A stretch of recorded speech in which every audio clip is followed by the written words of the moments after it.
Hey, c'est Sarah du Digital Marketing et Business Podcast. Aujourd'hui, je vais vous apprendre à effectuer une recherche produit pour votre site de dropshipping.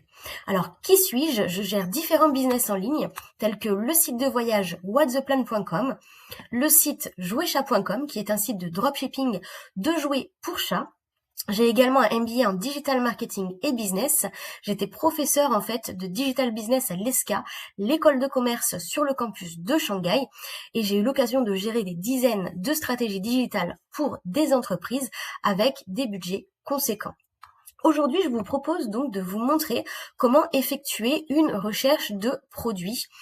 C'est en fait ici la 5e vidéo d'une suite de vidéos qui fait partie de mon programme pour vous aider à créer et développer votre boutique WooCommerce. Vous retrouverez toutes les autres vidéos sur ma chaîne YouTube.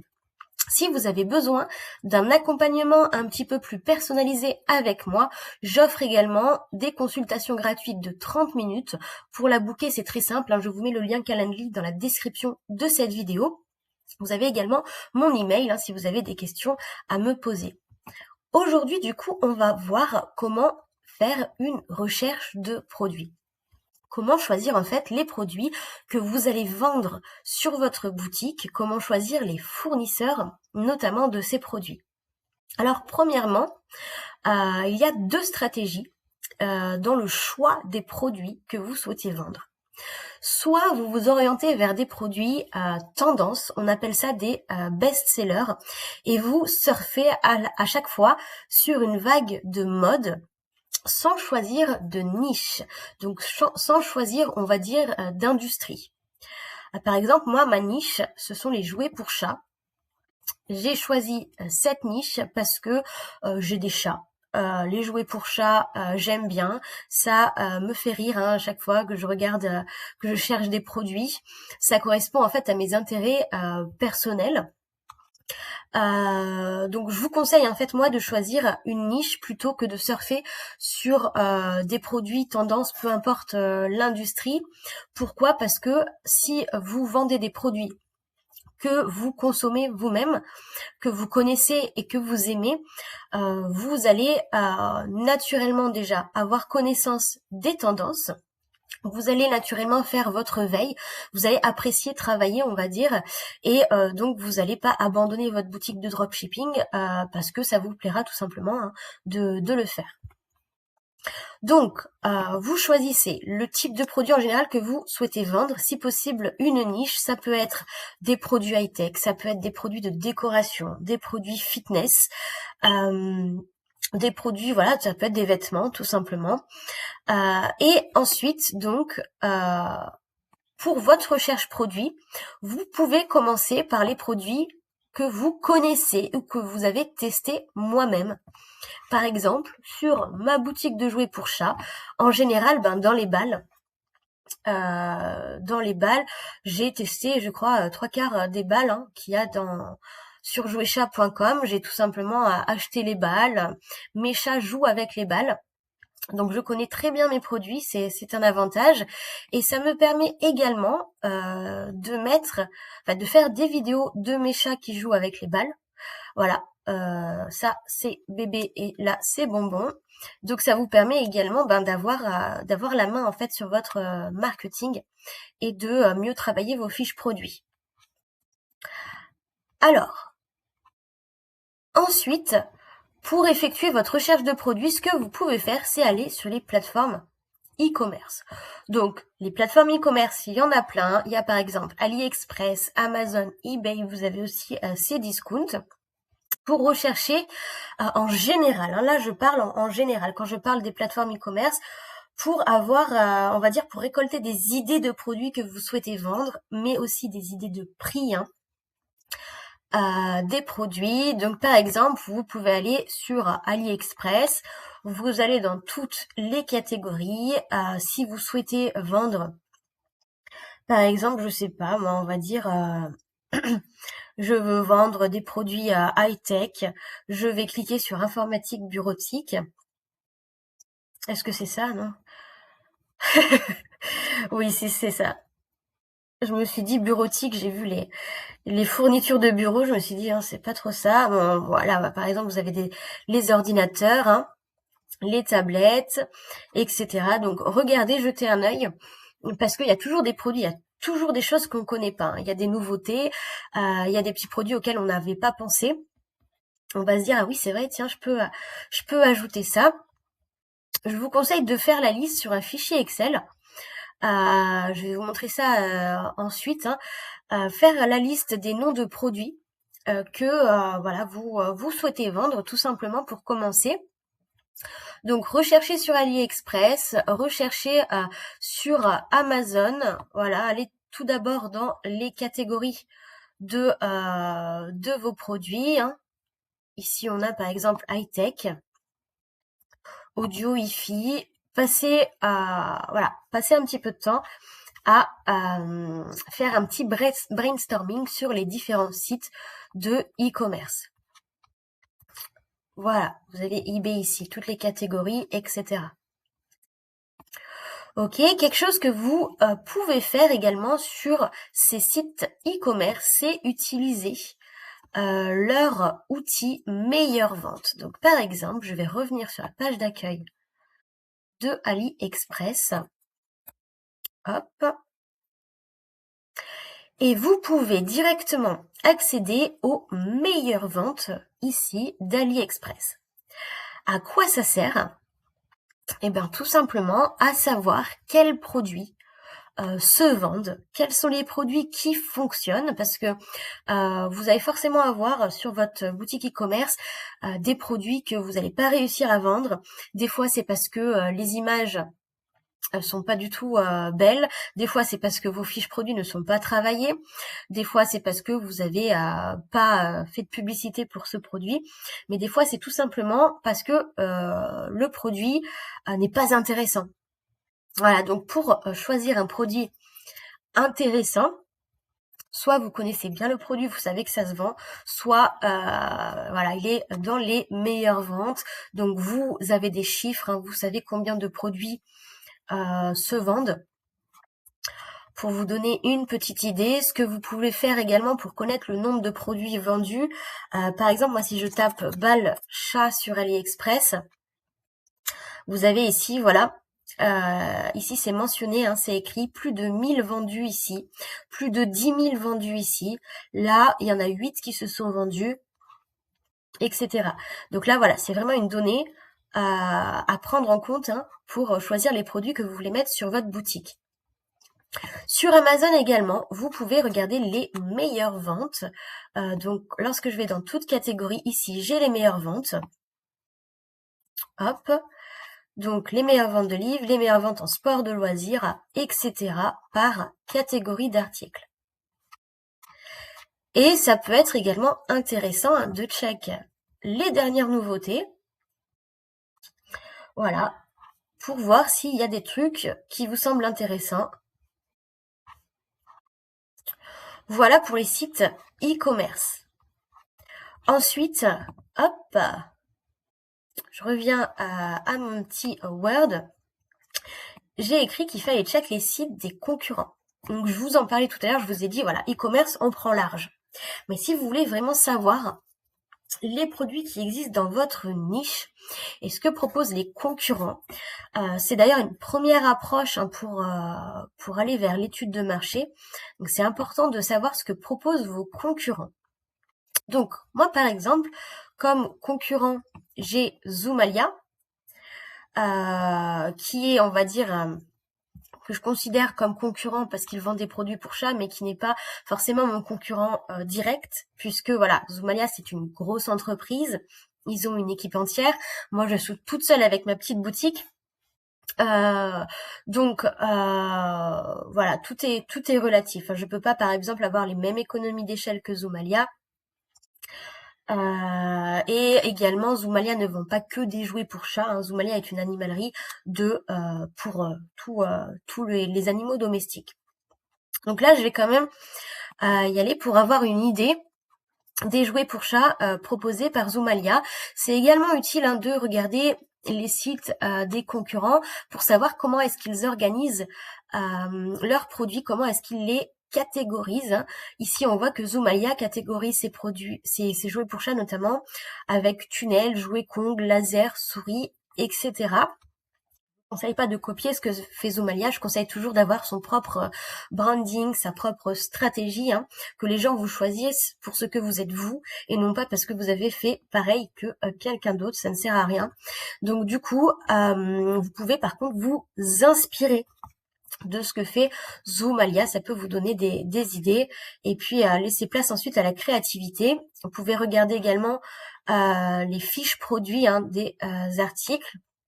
Là, regarde, vous avez un petit peu un visu sur comment ils organisent leurs jouets. Ils écrivent nouveautés. Ici, ils ont des codes promo. Ici, ils ont même voilà des avis. On peut noter les produits. On peut écrire un avis sur le produit. Et puis voilà, il y a quelques photos. On va descendre. Ils proposent des produits similaires.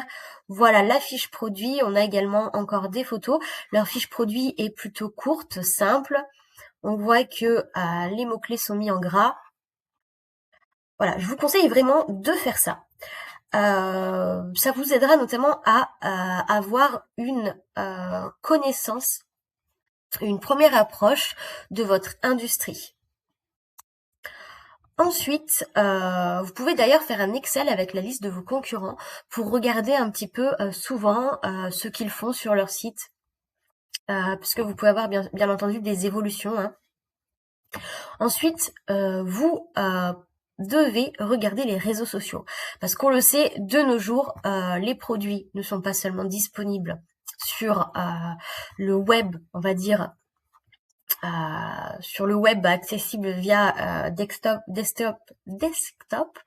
via ordinateur. Souvent, on fait des recherches produits en utilisant notre téléphone et on a souvent des publicités sur Instagram, sur TikTok. Donc je vous conseille d'aller sur Instagram.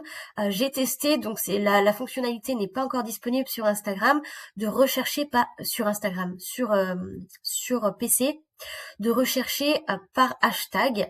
Pour moi, c'est le meilleur moyen. Vous allez donc sur Instagram avec votre téléphone et vous recherchez dans Search, donc hop, dans Search de Instagram, vous tapez par exemple balle pour chat. Vous pouvez être précis, donc rechercher un produit en particulier ou rechercher par exemple un jouet pour chat, votre catégorie principale. Et en fait, là je vous conseille ensuite de sélectionner les tags balle pour chat, et vous voyez ici, voilà, moi je vais avoir énormément donc de réels, de personnes qui ont des comptes Instagram où ils proposent de vendre des jouets pour chats. Et là, je vais regarder ce qui se fait. Je vais regarder les différentes balles pour chats qui sont proposées et à quel prix et quelle est la stratégie de ces personnes. C'est-à-dire, voilà, de quelle manière ils vont enregistrer leur vidéo et présenter le produit. Sur TikTok, je vous conseille de le faire également, pas forcément en faisant une recherche de hashtag, mais en allant directement dans le shop.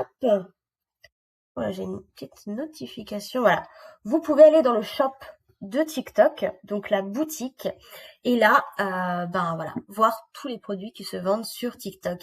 Vous allez rapidement vous rendre compte que les prix des produits sur TikTok sont extrêmement bas, et pour moi, c'est vraiment quelque chose à prendre en compte dans la sélection de vos produits. C'est-à-dire que si vous choisissez un produit, par exemple moi les balles pour chat, qui est vendu 2 € sur TikTok, vous allez vous dire ok, je mets ma balle pour chat sur mon site, je vais vraiment travailler mon marketing, il va falloir que j'ai une valeur ajoutée dans le marketing du produit, dans les arguments de vente.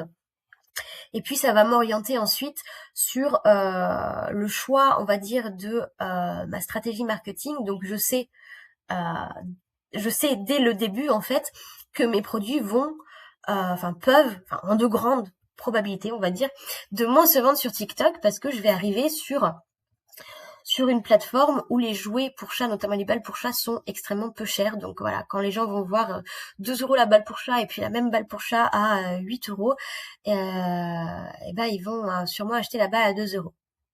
Ok, donc checkez tout, ça vous donnera vraiment une idée de l'industrie, une idée des concurrents, une idée des stratégies que vous allez devoir adopter par la suite.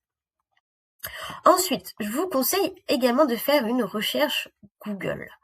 Je vais vous montrer pourquoi. Parce que avec la recherche Google, vous allez voir les annonces shopping, les résultats shopping, voilà, les produits sponsorisés.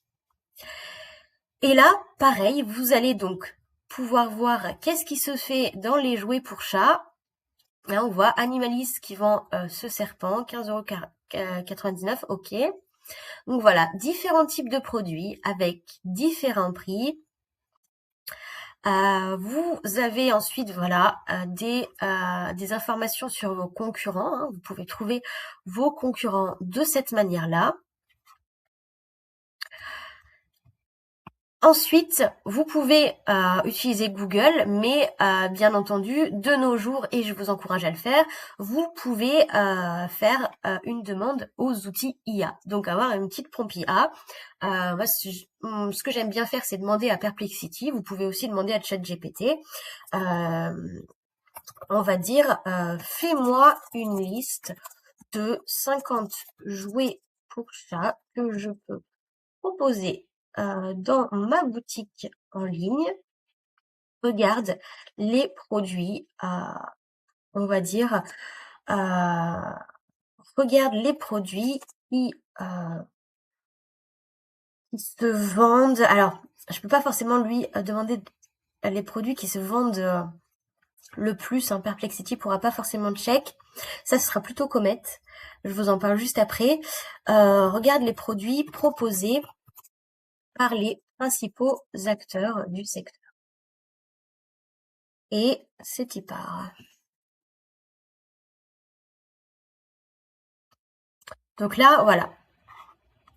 Il nous fait une petite liste qu'il a classée par type de jouet. Jouet interactif, tour et piste de jeu.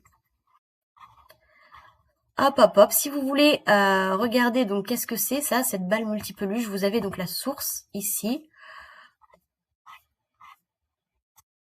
Donc là, il nous amène directement sur le site et pas sur la fiche produit, mais je peux lui demander. Alors, je vais copier, hop, je vais copier le titre de l'article. Hop, et je vais lui dire, donne-moi le lien de ce produit, deux points, hop, tout ce qui est textuel, on le met toujours entre guillemets. Et voilà. Ok, donc utilisez également Perplexity et utilisez surtout Comet. Alors, pour savoir comment utiliser Comet, qui est en fait le moteur de recherche IA de Perplexity, qui vous permet notamment de créer des projets, de créer des fichiers de prospection, d'avoir des réponses ultra rapides plutôt que passer des heures à chercher votre réponse sur des sites internet. Je vous ai préparé une petite vidéo de 15 minutes qui s'appelle, il me semble, faire une recherche produit en utilisant Comet.